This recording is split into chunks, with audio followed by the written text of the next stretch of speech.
देव, मैं चाहती हूं कि इस विधि के माध्यम से आप उस देव को आशीष दें जो स्वयं रजत के प्रतीक है।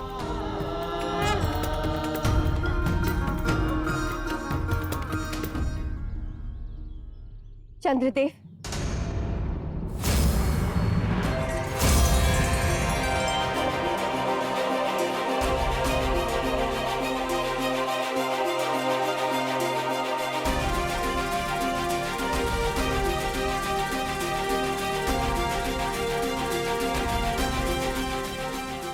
देव, मुझे ऋषि मार्कंडे ने चंद्रदेव के विषय में एक कथा सुनाई थी कि वर्षों पूर्व जब चंद्रदेव का दक्ष प्रजापति की 27 पुत्रियों के साथ विवाह हुआ था, तब एक ऐसी घटना हुई जिसका प्रभाव समस्त सृष्टि पर पड़ा था। चंद्रदेव, बहुत ही आकांक्षाओं, अपेक्षाओं और आशाओं के साथ मैंने अपनी 27 पुत्रियों का विवाह आपके साथ करवाया था,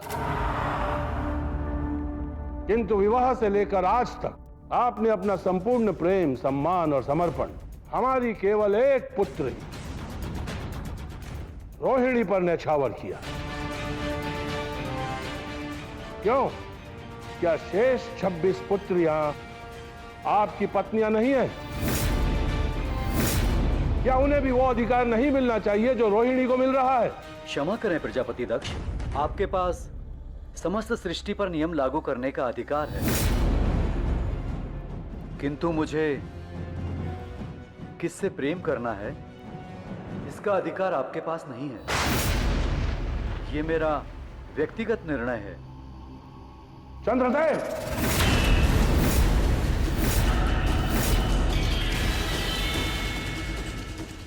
मैं प्रजापति दक्ष तुम्हें शाप देता हूं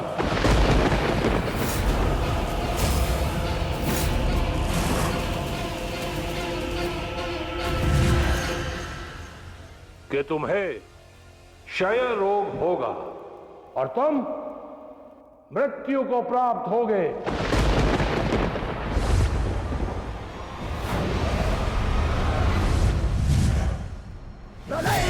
तांडवं स्फुरज्ज्वलत् दिवाकरं कोटिवन्दिताकलं विभुम् अखण्ड विक्रमम् विभुम् अखण्ड विक्रमम्।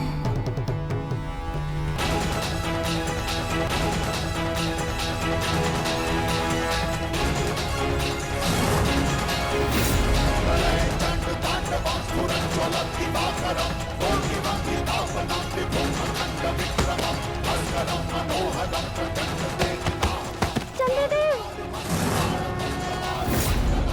और इस श्राप के कारण जब चंद्रदेव क्षय होने लगे तो इसका प्रभाव चंद्रलोक के साथ साथ समस्त सृष्टि पर पड़ने लगा।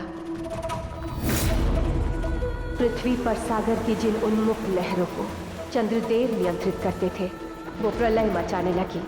दिन और रात का चक्र ही नहीं, सभी ग्रहों के बीच का संतुलन अस्त व्यस्त हो गया, क्योंकि चंद्रदेव उन नवग्रहों के सदस्य हैं जो ब्रह्मांड का संतुलन बनाते हैं। और तब चंद्रदेव की सभी पत्नियों ने मिलकर उनके प्राण बचाने के लिए एक अंतिम प्रयास किया। ओम नमः शिवाय, ओम नमः शिवाय।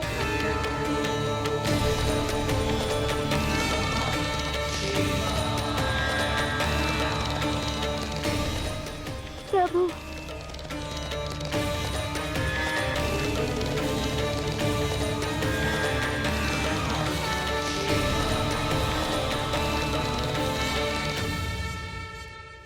सृष्टि के संतुलन के लिए चंद्रदेव का जीवित होना अत्यंत आवश्यक है, इसलिए मैं चंद्रदेव को जीवन दान देता हूं।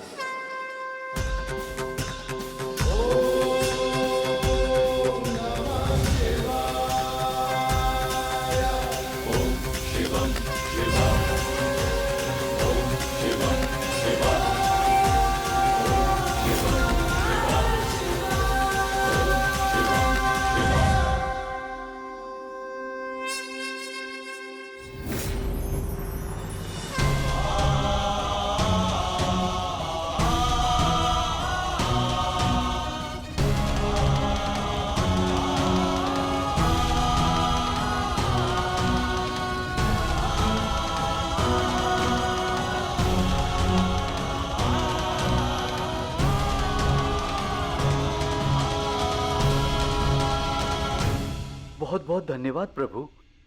इस नए जीवन को देने के लिए आपका बहुत बहुत धन्यवाद। चंद्रदेव, आपका यह जीवन आपकी पत्नियों की याचना की देन है। कदाचित अब तुम समझोगे कि उनके बिना तुम्हारा कोई अस्तित्व नहीं है।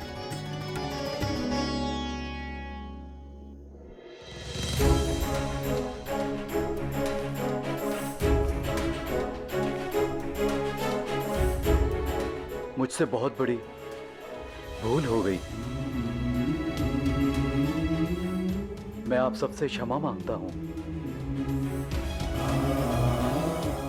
मैं वचन देता हूं कि मैं आज से अपनी पति धर्म का पूरी निष्ठा के साथ निर्वहन करूंगा और आपको कभी भी किसी तरह से उपेक्षा का अनुभव नहीं होने दूंगा। धन्यवाद चंद्रदेव।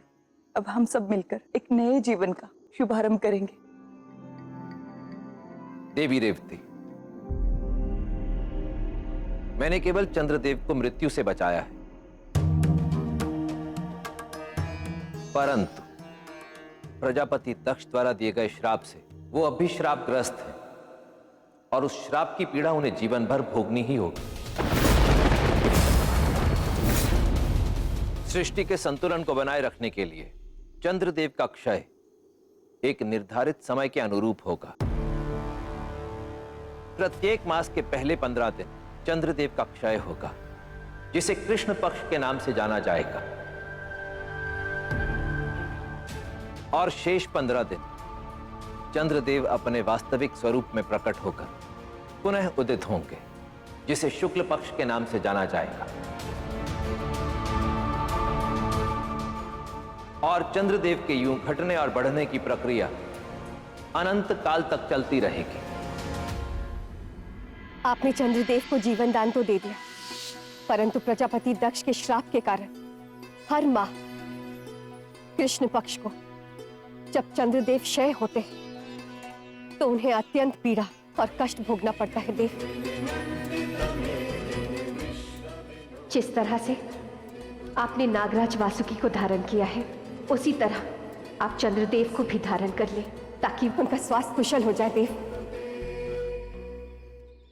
क्योंकि नागराज वासुकी की भांति चंद्रदेव पर भी आपकी कृपा दृष्टि बनी रहेगी। देव,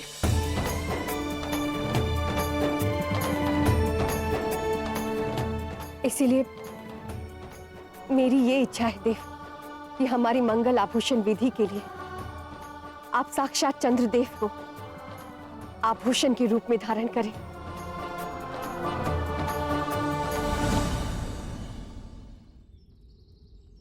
नारायण, स्मरण है मैंने कहा था कि देवी की प्रत्येक इच्छा का मेरे जीवन में सर्वोपरि स्थान होगा, और यदि देवी की इच्छा है कि मैं चंद्रदेव को एक आभूषण के रूप में धारण करूं, तो यह मेरा धर्म है कि मैं चंद्रदेव को सबसे ऊंचा स्थान प्रदान करूं। इसलिए आज से मैं चंद्रदेव को अपने शीश पर धारण करूंगा।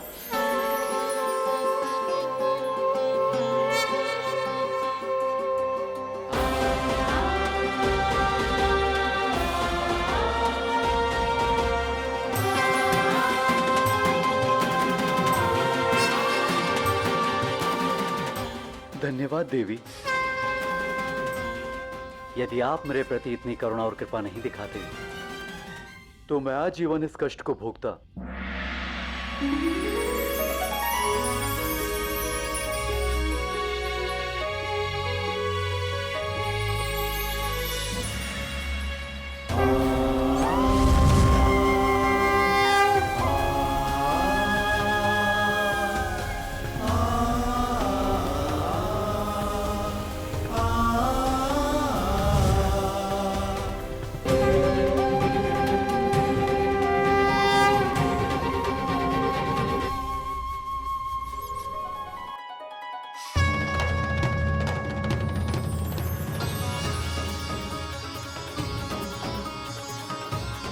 देव, आपके शीश पर सुसज्जित होकर चंद्रदेव का तेज और उनकी आभा और दिव्य हो गई है,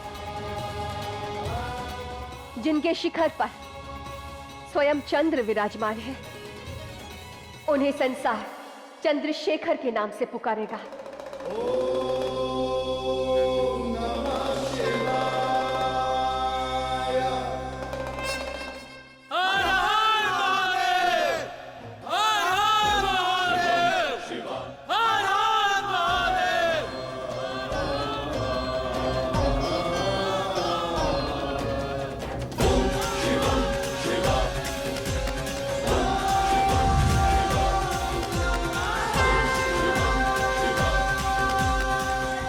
हमारी मंगल आभूषण विधि होनी अभी शेष है, और उससे पहले ही आपने मुझे चंद्रमा को एक आभूषण के रूप में धारण करवाकर साथ ही एक नया नाम, नई उपाधि भी प्रदान कर दी, चंद्रशेखर।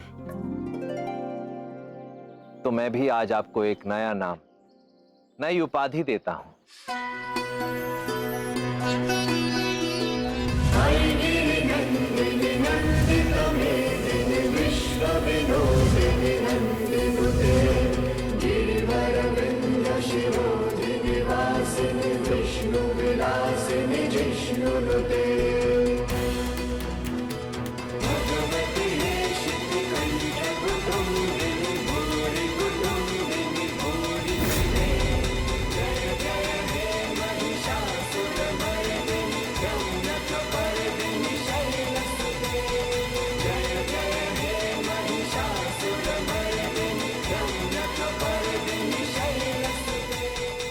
आपकी कृपा से चंद्रदेव ने अपने जीवन भर के कष्टों से मुक्ति ही नहीं पाई, अपितु मुझे भी एक नई उपाधि मिली, चंद्रशेखर।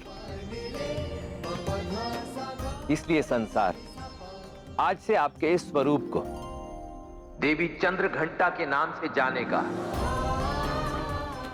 और आज से अनंत काल तक जो भी देवी के इस स्वरूप की पूजा करेगा वो चंद्रदेव की ही भांति अपने शारीरिक और मानसिक कष्टों से मुक्ति पाएगा और देवी के अलौकिक प्रकाश से दैदीप्यमान होगा।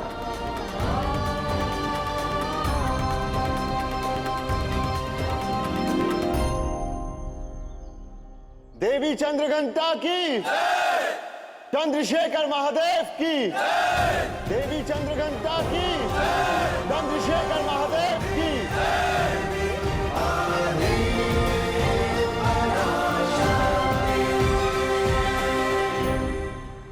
रोहिणी, रोहिणी, पार्वती कहाँ है पुत्री? तुमने तो मुझे कहा था कि पार्वती रेवती के साथ है, तो वो यहाँ क्यों नहीं है? देखो रोहिणी, बारात किसी भी क्षण आती ही होगी। बताओ कहाँ है पार्वती? बताओ, मैं यहाँ हूँ माँ। पार्वती पुत्री,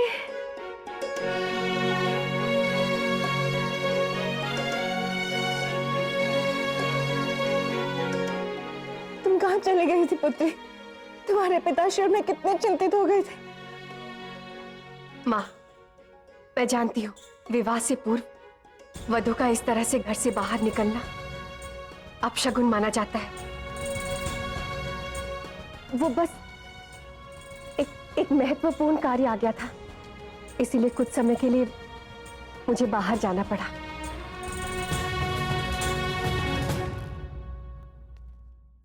पुत्री पार्वती, तुम्हारी मां ने तुम्हारे मंगल आभूषण विधि के लिए देवी लक्ष्मी द्वारा ये रजत और स्वर्ण के आभूषण बनाए हैं, परंतु अब तुम ही बताओ, ये मंगल आभूषण विधि संपन्न कैसे होगी जो हम सब के लिए अत्यंत महत्वपूर्ण है? ये मंगल आभूषण विधि संपन्न हो चुकी है पिताश्री। विधि संपन्न हो गई? हाँ, मैंने और महादेव ने एक दूसरे की सहमति से एक ही प्रकार का आभूषण धारण कर लिया है। कौन से आभूषण पुत्री?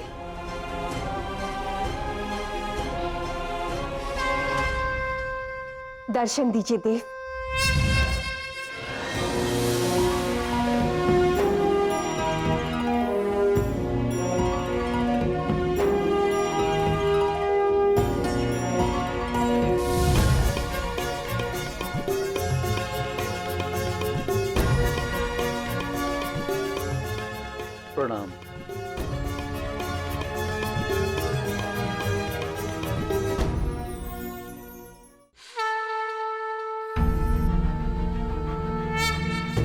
एक साधारण सी मंगल आभूषण विधि को देवी ने कितना दिव्य बना दिया।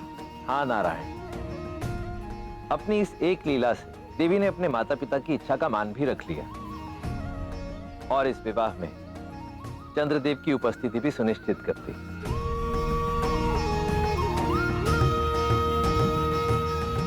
धन्य है देवी की लीला, है ना ऋषि मार्कंडेय? हाँ महादेव, देवी की लीला अद्भुत है और आपकी भी। इसमें मेरी लीला का तो प्रश्न ही नहीं उठता। मैंने तो केवल आपसे एक सरल सा प्रश्न किया है। भोलेनाथ बनकर आप मेरी परीक्षा ले रहे हैं ना प्रभु, किंतु मैं आपकी लीला भली भांति जानता हूं।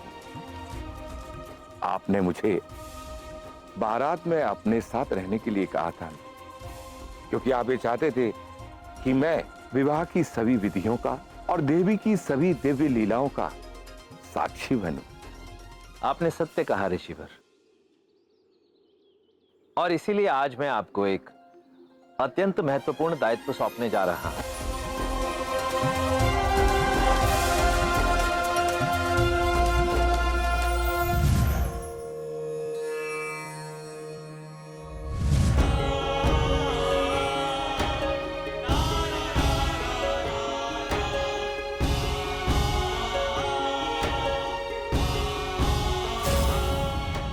लीजिए।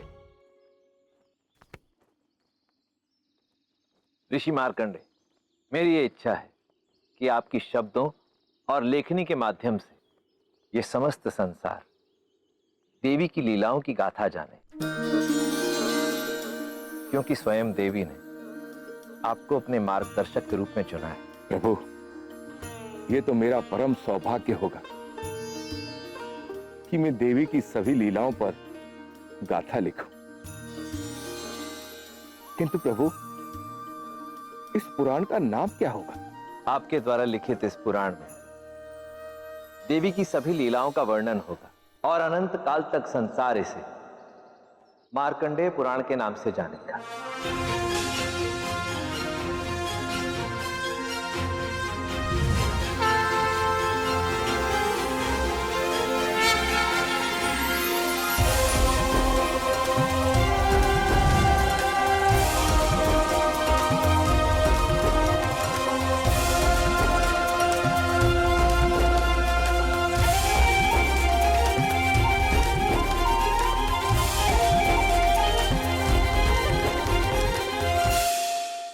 चंद्रदेव, आपका तेज, आपकी दिव्य आभा पुनः लौट आई है, अर्थात आप पूर्णतः स्वस्थ हैं। हाँ रोहिणी, और इसका श्रेय देवी पार्वती को जाता है।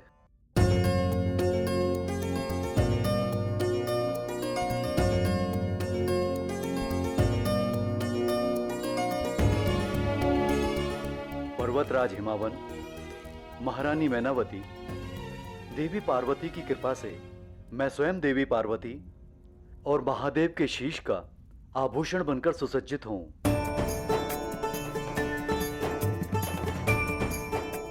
इस मंगल आभूषण विधि के लिए मैंने और महादेव ने साक्षात चंद्रदेव को आभूषण के रूप में धारण किया।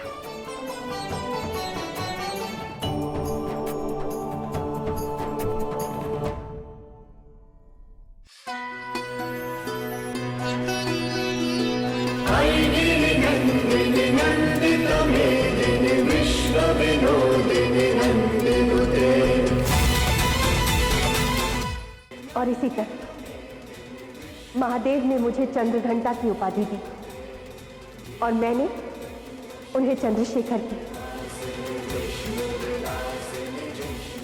और ठीक मेरी ही भांति चंद्रदेव महादेव के शीश पर सुसज्जित है।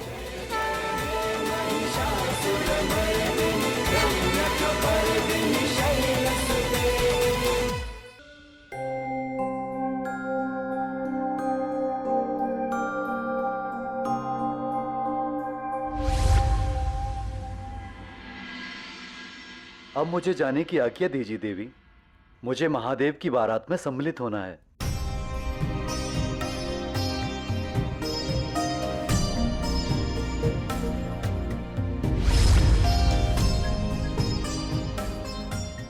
धन्यवाद पार्वती।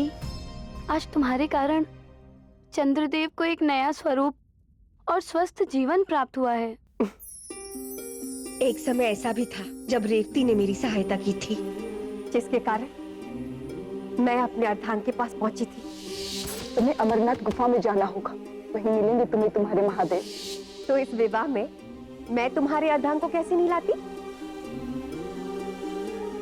आज तुमने हमें हमारे जीवन का परम सुख दिया है पार्वती, और इसी वजह से हम सब तुम्हारा और महादेव का आभार व्यक्त करने के लिए विवाह में कुछ विशेष करना चाहते हैं, यदि तुम्हारी आज्ञा हो तो।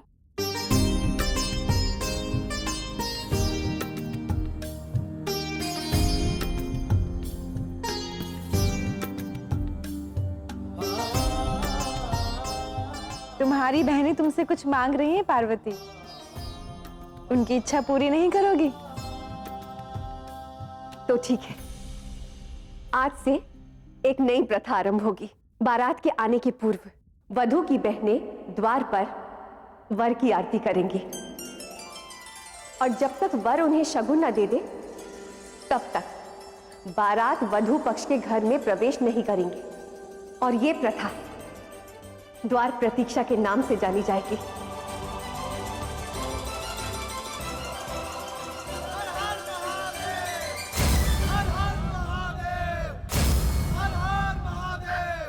लगता है महादेव की बारात आ गई। आर्य, शीघ्र कीजिए, उनके दर्शन के लिए मेरा मन अधीर हुआ जा रहा है।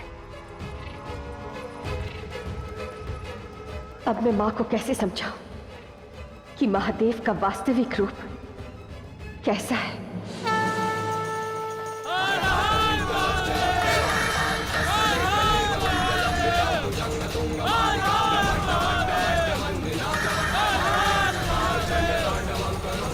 हेलो पुत्री, और शीघ्र जाओ।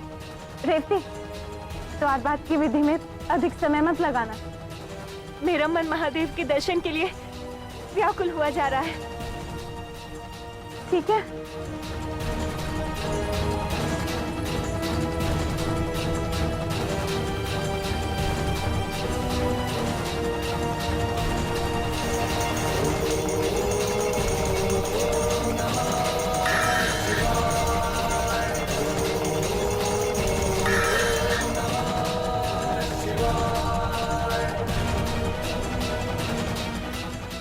महारानी मैनावती, धैर्य रखिए, शीघ्र ही महादेव आपको दर्शन देंगे। नहीं आर्य, मुझे तो लगता है महादेव जानबूझकर ये सब कर रहे हैं। वो तो सर्वज्ञाता हैं। क्या मेरे मन की मनस्थिति वो नहीं जानते? बस मुझे सता रहे हैं। रुक जाओ नंदी।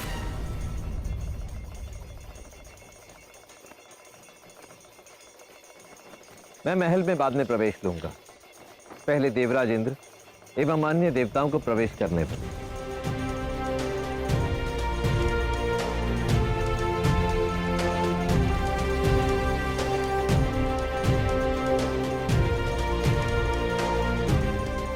देवर्षि नारद, कदाचित आप महारानी मैनावती को इन सभी देवताओं से परिचित कराने में सहायता कर सकते।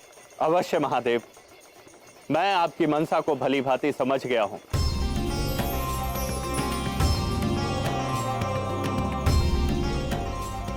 नारायण नारायण। महादेव, देवर्षि नारद को महारानी मैनावती के पास भेजने की आपकी क्या योजना है? ऋषि मार्कंडे, शीघ्र ही आपको इसके पीछे की मंशा भी स्पष्ट हो जाएगी।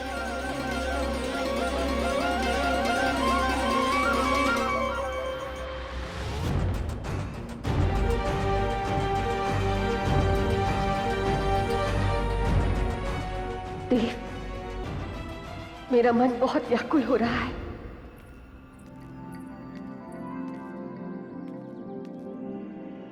आर्य, कब पधारेंगे महादेव?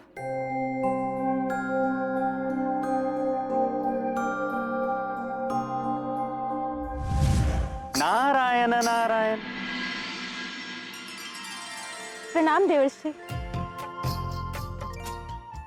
क्षमा कीजिए, मुझे आपके आने का आभास नहीं हुआ। महारानी मैनावती, आपको क्षमा की कोई आवश्यकता नहीं है।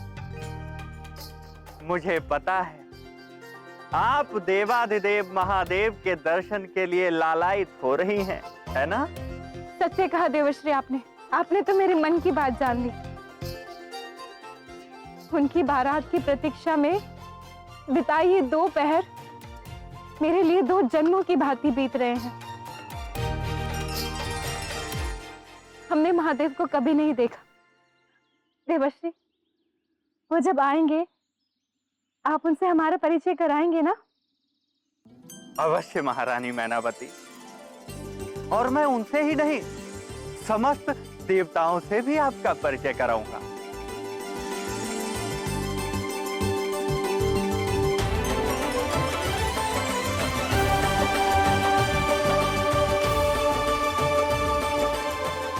देवर्षि, क्या ये महादेव है? नहीं, ये अग्नि देवता है।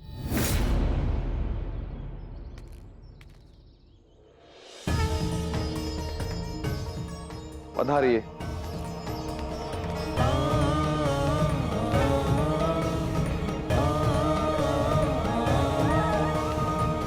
तो क्या ये महादेव है? नहीं, ये है वायुदेव।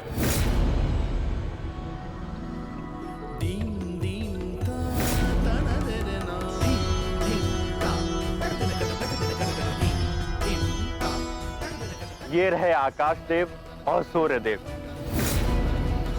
प्रतीत होता है सर्वप्रथम सभी पंचभूत देवता पधार रहे हैं।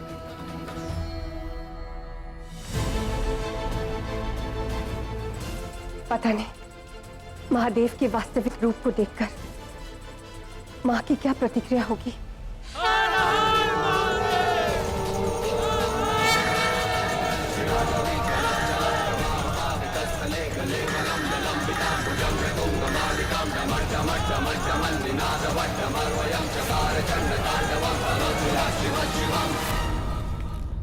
क्या ये महादेव है?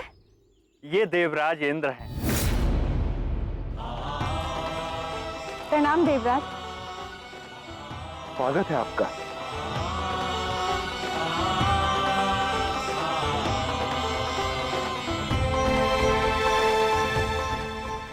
देवर्षि, अब तो सभी देवतागण पधार चुके हैं। अब तो स्वयं महादेव पधारेंगे ना? थोड़ी सी तो प्रतीक्षा कीजिए। वैसे प्रतीक्षा से याद आया, द्वारवाद की विधि तो अभी शेष है। द्वारवाद की विधि के पश्चात स्वयं देवाधिदेव महादेव के दर्शन हो जाएंगे। आप जो चाहते थे मैंने कर दिया महादेव।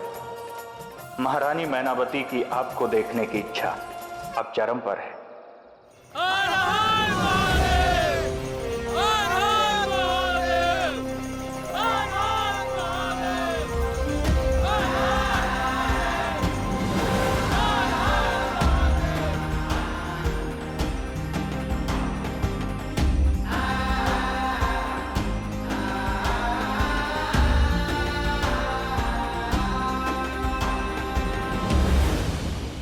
अब आपको हम सभी बहनों को शगुन के रूप में कुछ देना होगा।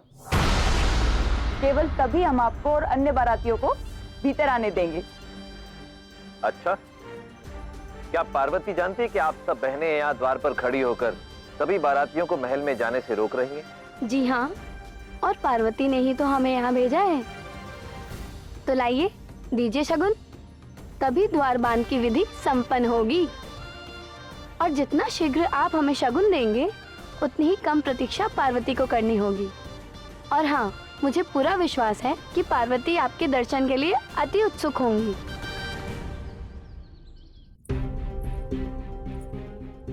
मेरे नेत्र तो महादेव के दर्शन के लिए तरस रहे हैं। मैं तो उनकी दिव्य छवि की कल्पना भी नहीं कर पा रही। न जाने कैसा होगा उनका रूप। अब तक तो माँ ने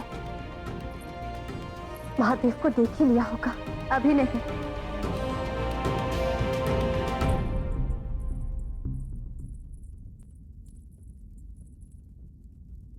अभी द्वारपात विधि चल रही है। उसके समाप्त होते ही तुम्हारे माता पिता महादेव से मिलेंगे। पता नहीं क्यों मेरे मन की व्याकुलता जा ही नहीं रही। मैं बस इतना चाहती हूँ कि जब भी महादेव मेरे माता पिता से मिले तो सब कुछ कुशल हो। तुम निश्चिंत रहो पार्वती, सब कुशल ही होगा। तुम्हारे मन को शांत करने के लिए मैं एक कहानी सुनाती हूँ, आप बैठो। नहीं, क्षमा करे देवी लक्ष्मी, मुझे नहीं लगता कि इस व्याकुलता का निवारण कोई कहानी कर सकती है। इस समय कोई भी उपाय मेरे मन को शांत नहीं कर सकता। वो कहानी भी नहीं जहां स्वयं महादेव ने भांग उत्सव आयोजित किया हो। महादेव ने भांग उत्सव किया था? ये सब कब और कैसे हुआ? महादेव के विवाह की घोषणा के पश्चात कैलाश पर एक भव्य भांग उत्सव का आयोजन किया गया था, जहां सभी देवता आमंत्रित थे। स्वयं नारायण ने इस भांग उत्सव के लिए उस जगह को सुसज्जित किया था।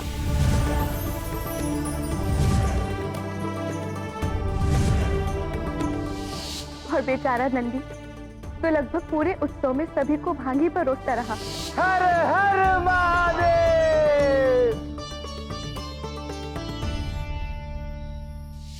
और उसी बीच देवराज इंद्र ने उन्हें चुनौती दे दी कि वो उनसे अधिक भांग का सेवन करके दिखाएं।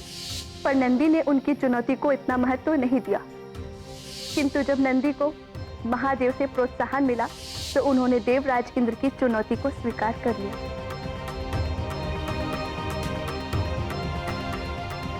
हर हर महादेव। महादेव ने नंदी को प्रोत्साहित किया।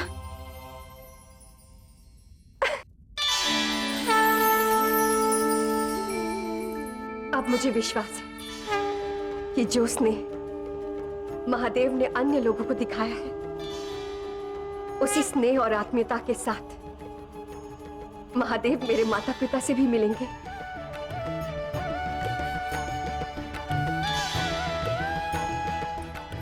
देवी लक्ष्मी, देवी सरस्वती, चलिए हम भी माँ और पिताश्री के साथ महादेव और उनके बारातियों का स्वागत करते हैं।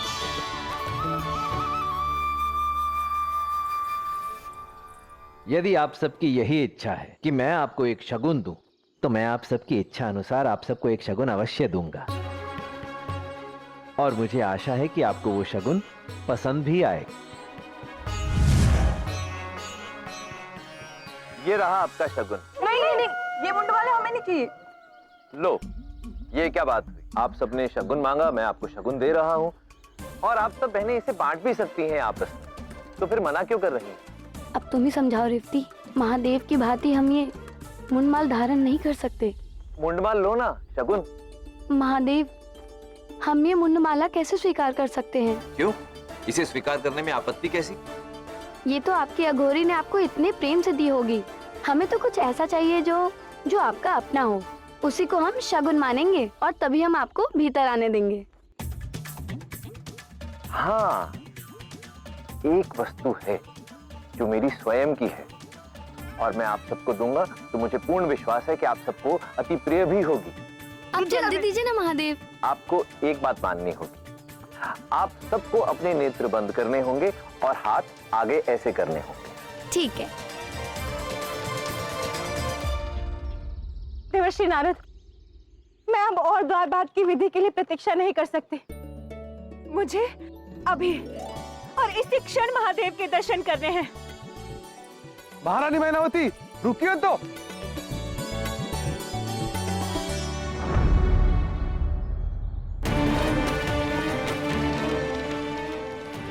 महादेव का स्वागत मैं स्वयं करूंगी। रानी मैनावती, रुकिए। लीजिए, अब आप अपने नेत्र खोल सकती हैं। महादेव,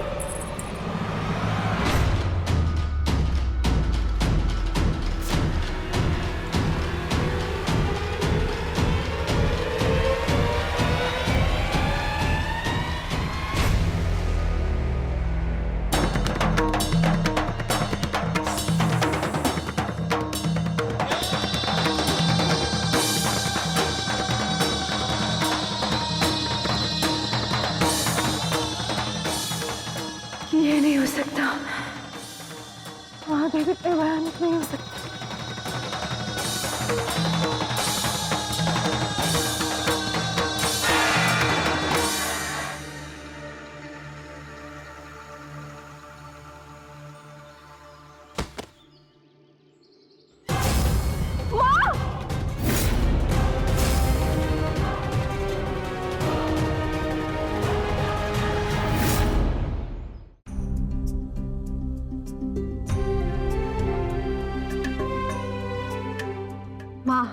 मैं आपकी मनस्थिति समझ सकती हूँ।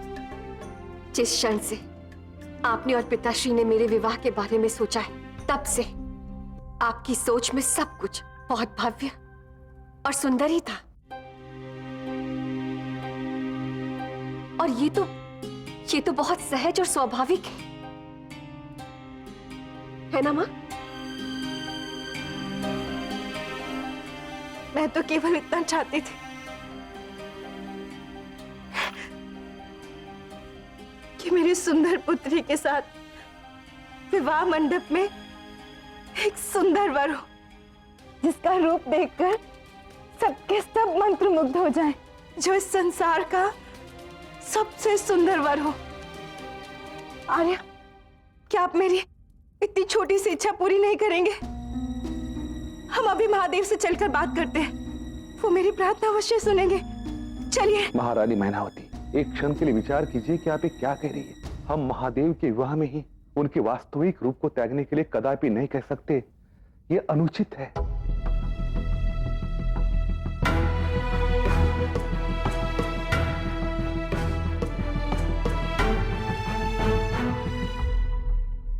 आप दोनों को किसी से कुछ कहने की आवश्यकता नहीं। मैं स्वयं जाकर महादेव से बात करती हूँ।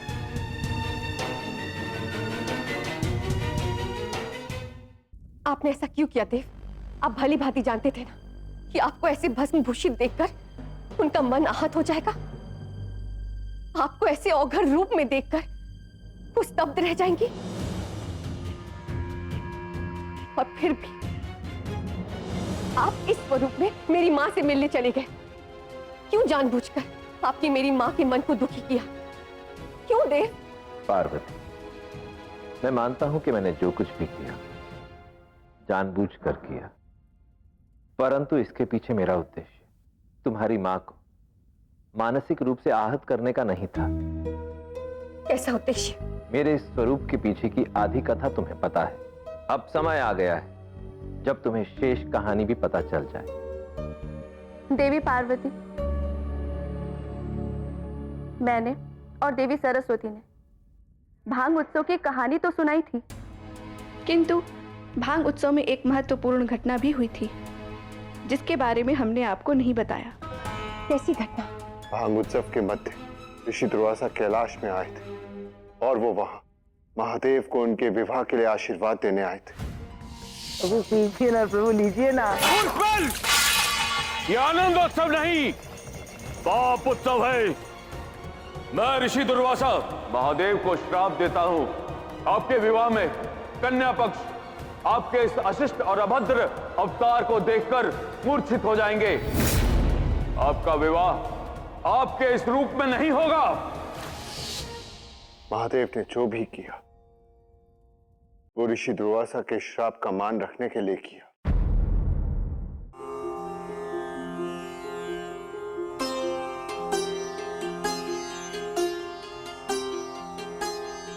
आप पर क्रोधित होने के लिए